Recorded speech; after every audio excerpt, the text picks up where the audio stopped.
All right, so today is October 17th. I have not yet at this time posted an extra credit, but I will. So you can check this weekend. It's the 18th because I haven't changed the date yet. That's right. Thank God. I mean, I wouldn't want to repeat Thursday. I don't know about you guys. No, thank God it's Friday. Okay.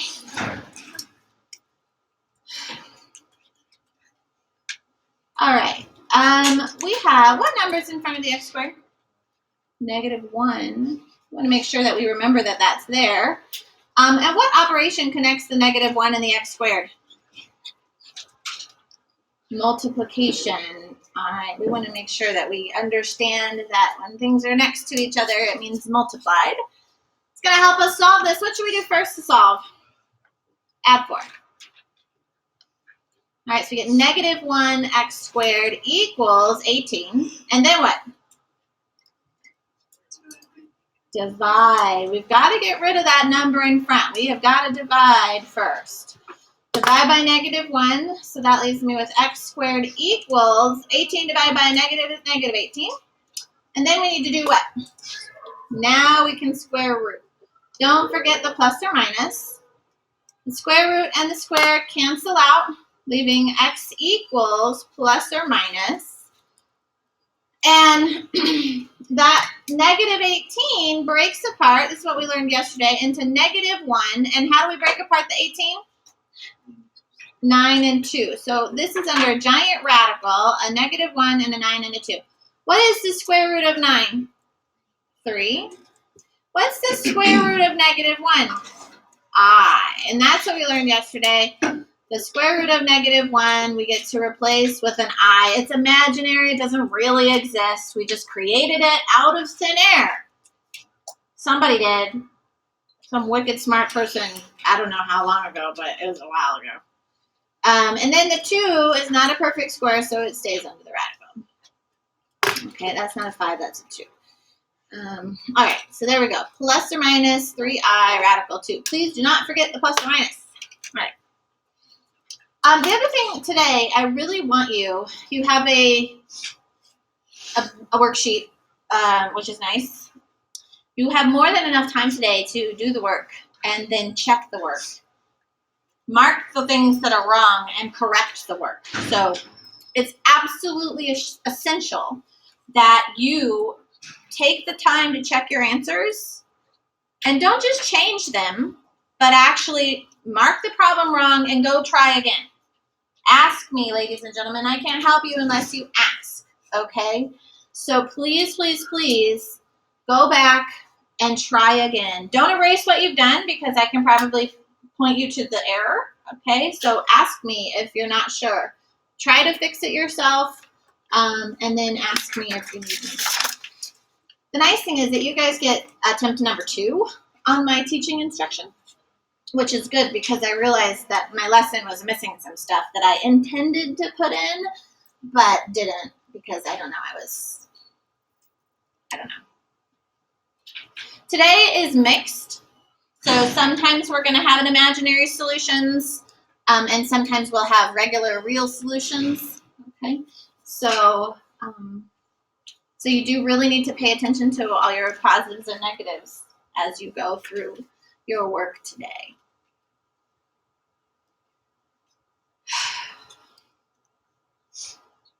Solve each equation by taking square roots.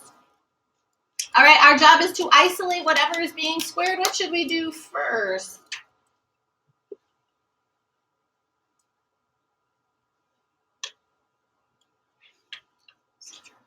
Subtract 10. I might have to start doing popsicle sticks in this class. You guys are so quiet. All right, a -26 and a -10 gives me. Do you know what I mean when I say popsicle sticks? Yeah. -36. Lots of negatives there. -36. 36 negatives. And then what should we do? Divide by 3. Divide by 3. Thank you for participating. X squared equals -12 because -36 divided by 3 is -12. I don't like using popsicle sticks. I myself, when I was a student, hated being called on. But but I don't like to put people on the spot. I usually only do it if you're distracting me. What should we do next?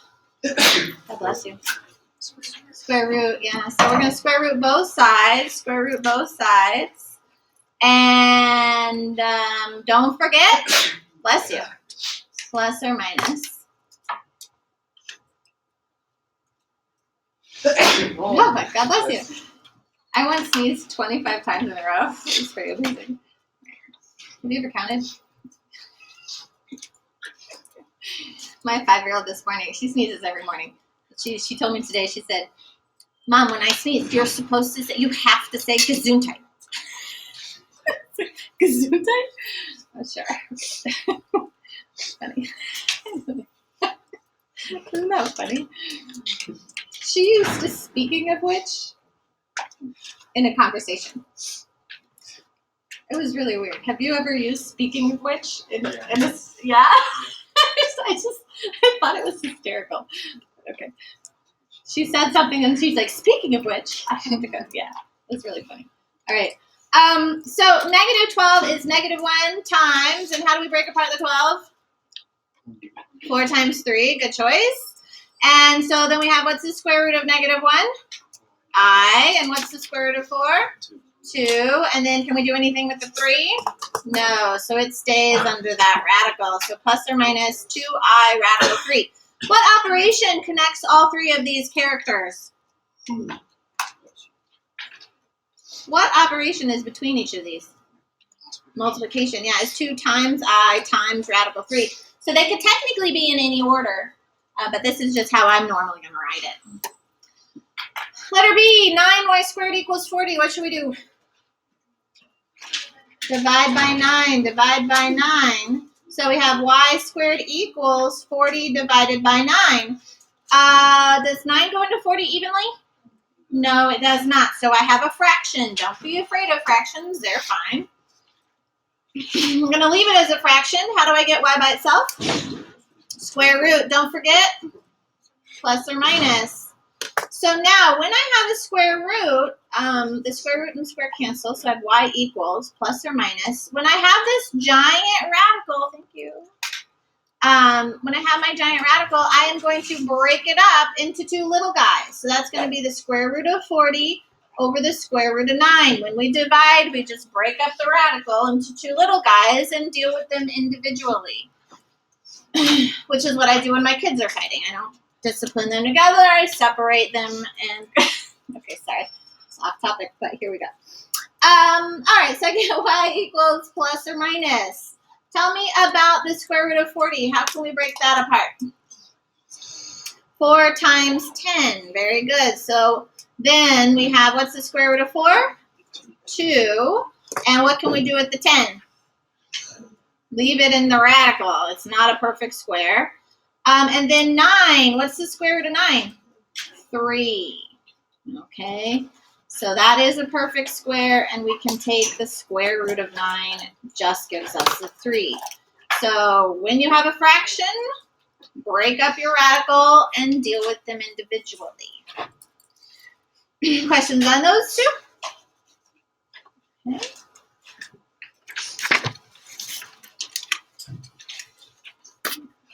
All right. Letter C.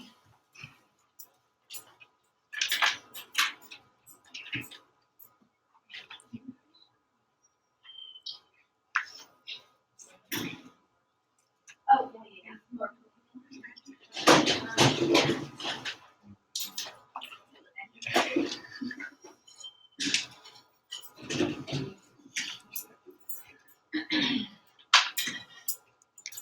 All right. What should we do first on letter C?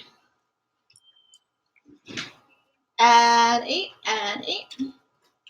So I have negative 2t squared equals 46 plus 8 is 54. And then what should we do? Divide by negative 2, divide by negative 2. So I get t squared equals negative 27, very good. And then we can square root. And don't forget, plus or minus. So the square root and the square cancel out, leaving the t alone, plus or minus. And then we have radical 27, or radical negative 27, which is negative 1 times 9 times 3 gives me that negative 27. What's the square root of negative 1? I. What's the square root of 9? 3. And what stays? Radical 3 stays. 3 stays under the radical. So plus or minus 3i radical 3.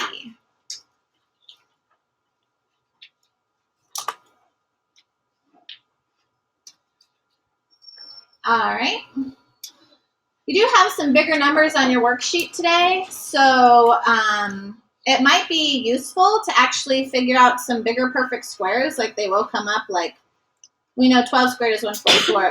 What's 13 squared? 169. What's 14 squared?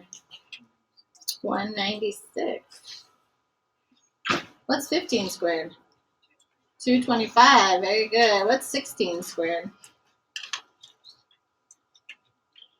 Oh, you should know that one. 256. Yeah, that's a memory number, right? 17 squared?